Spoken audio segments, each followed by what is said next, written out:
Labadiena, mano draugai, bičiuliai, bendražygiai, labadiena aktualių naujienų, įžvalgių apžvalgų ir tikiuosi jums įdomios, o kartais gal ir praktinę naudą teikiančios informacijos kanalo Mozerio žinios prenumeratoriai.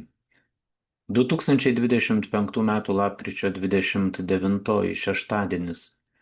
Mozerio radijas juda 100-ojo laidų jubiliejaus link, šiandieną pristatydamas jums 81-ąją savo laidą. Šį savaitgalį mes atsisveikiname su dar vienu nejučia prabėgusiu mūsų gyvenimo rudeniu. Tačiau neliūdėkime dėl to, kad jis baigėsi, nes kažko pabaiga visada reiškia ir kažko naujo pradžią. Šį kartą metų gražiausių švenčių laukimo pradžią. Šiokiadieniais mes įprastai kalbamės, dalinamės nuomonėmis apie politiką ir visą kitą, kas su tuo yra susiję. Šeštadienis nėra šiokiadienis, kita vertus jis ir ne šventadienis. Todėl ir šios dienos laida bus kiek kitokia, bet gyvenimas mūsų yra įvairus, todėl ir Mozerio radijas ne visada telpa į iš anksto nustatytus rėmus.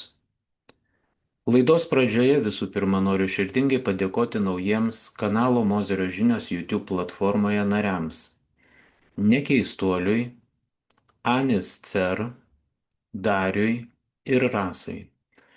Ačiū Jums, mėlyjei, kad palaikote mane ne tik žodžiu, kad prisidedate prie Mozerio radijo populiarinimo ne tik savo gausiais komentarais, bet ir skirdami simbolinę finansinę paramą per kanalo Mozerio žinios narystę.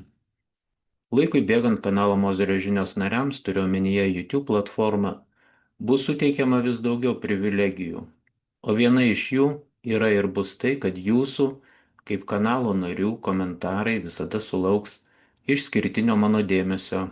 Tai yra, jos bus ne tik sureaguota, pavyzdžiui, komentarą pažymint širdute, bet ir atsakyta ar pakomentuota. Tad jei ir jūs, mėly kanalo Mozerio žinios prenumeratoriai, norite svariau prisidėti prie Mozerio radijo laidų, o taip pat ir prie kitos informacijos, kuria apart Mozerio radijo dar yra skelbiama šiame kanale kūrimo, kviečiu tapti kanalo Mozerio žinios YouTube platformoje nariais. Tai yra užsisakyti kasmėnesinę kanalo narystę. Naudodamasis progą, kad šios dienos laida, kaip mes jau sutarėme, yra kitokia nei įprastai, noriu atsakyti į kai kurios jūsų klausimus, pastabas, pasiūlymus dėl Mozerio radijo laidų. Viena iš bene dažniausiai pasitaikančių pastabų yra laidų trukmė. Yra sakančių, kad laidos per trumpos, yra sakančių, kad laidos yra per ilgos. Yra sakančių, kad laidų įžangos galėtų būti trumpesnės. Yra sakančių, kad norėtų daugiau laidų panašių į tas, kurios transliuojamos sekmadieniais. Tai yra tas laidas, kurias skiriame, kaip aš sakau, poezijai. Nenoriu teisintis, juo labiau, kad klausytojas visada teisus. Savaip teisūs yra tie klausytojai, kurie mane kritikuoja dėl per trumpų laidų. Savaip teisūs yra tie, kurie sako, kad laidos yra per ilgos. Bet tikiuosi, suprantate, visiems neįtiksiu. Todėl dėl vienokio ar kitokio mano sprendimo kažkas vis tiek liks nepatenkintas. Mozerio radijo laidų skirtų tiek politikos aktualijų aptarimui, tiek ir poezijai trukmė išliks panaši, kokia yra dabar. Plius minus 8-11 minučių. Tačiau pažadu, įsipareigoju, kad tokių laidų laikui bėgant daugės. Taigi laidos nebus ilgos, informacija juose bus pateikiama koncentruotai, bet tokių laidų, kaip minėjau, daugės. Mozerio žinių kanale yra ne tik Mozerio radijas. Kartais čia skelbiu ir kitą informaciją, kuri yra susijusi grynai su mano profesinė veikla. Šios laidos neturi ir neturės kažkokios iš anksto apibrėžtos trukmės, nes nelygų koks teisinis klausimas laidoje bus nagrinėjamas, pristatomas, komentuojamas. Dar yra Mozerio žinių paskyra, Mozerio žinių kanalas Patreon platformoje. Čia renkasi tie mūsų bendruomenės nariai, kurie nori ne tik žinoti, bet ir nori išmokti bei suprasti. Nori pakovoti už savo teises, teisėtus interesus, kurie kaip paskyros prenumeratoriai nori turėti galimybę gauti papildomai neatlygintinas teisinės konsultacijas įvairiais jiems asmeniškai rūpimais klausimais. Taigi į Patreon platformą prie ten esančio kanalo Mozerio žinios kviečiu prisijungti, jeigu ir jūs norite naudoti šiomis privilegijomis. Na, o tie iš jūsų, kurie liksite manęs klausyti ir stebėti YouTube kanale, dar kartą primenu, kad galite tapti kanalo nariais, pasirinkdami simboliškai mokamą kanalo narystę.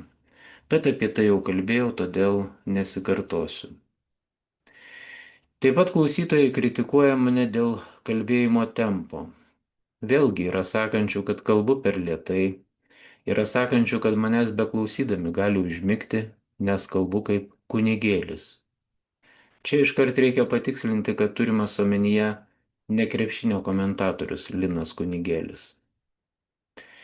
Mėlyjeji, jei mano kalbėjimas yra per lėtas, galite pasididinti įrašo peržiūros greitį. YouTube platforma tikrai tą leidžia padaryti. Taigi tai yra išsprendžiama problema, jei apskritai tai laikysime problema. Klausytojams, kurie skundžiasi tuo, kad kalbu kaip kunigėlis, todėl juos pradeda imti miegas, skųstis dėl to nereikėtų, nes labai svarbu, šiame ir taip chaoso apimtame pasaulyje ramybė, atsipalaidavimas ir saldus miegas yra didžiulė vertybė. Na ir pabaigai noriu rimtai atsakyti į vieną turbūt mūsų visus kankinantį klausimą apie įvykius Lietuvoje ir pasaulyje. O klausimas, toks bendro pobūdžio, šiek tiek jį perfrazuojant, formuluočiau taip. Kadagi baigsis visa ši beprotybė?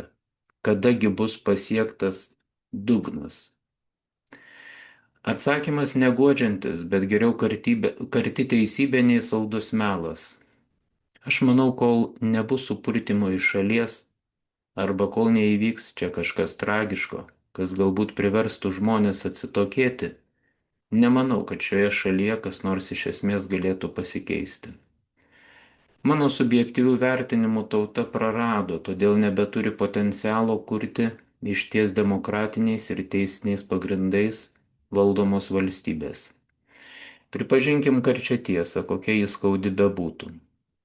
Bet tai nereiškia, kad kiekvienas iš mūsų atskirai turi nuleisti rankas ir nieko nebedaryti. Bet kuriuo atveju gyventi teisingai, gyventi pagal savo sąžinę, laikantis savo įsitikinimų ir bendražmogiškųjų vertybių yra prasminga ir tą daryti yra kiekvieno dorai gyventi norinčio ir siekiančio geros valios žmogaus pareiga. Galvokime ne apie tai, kur yra ir ką daro kiti, galvokime apie tai, kur esame mes ir ką darome mes patys. Galvokime ir rūpinkimės tuo, kad mūsų pačių gyvenimas būtų teisingas, prasmingas ir teiktų mums pasitenkinimą. Tame tarpe pasitenkinimas savimi, savo tvirtybę, savo orumu. Tai yra didelis, tai yra be galo didelis, tai yra pats didžiausias kiekvieno iš mūsų laimėjimas, kiekvieną mūsų gyvenimo dieną. Na, o šiandien jau sakau ačiū tiems, kurie manęs klausėsi ir dėkoju tiems, kurie mane išgirdo. Sudiev, mėlyjeji, iki kitų susitikimų.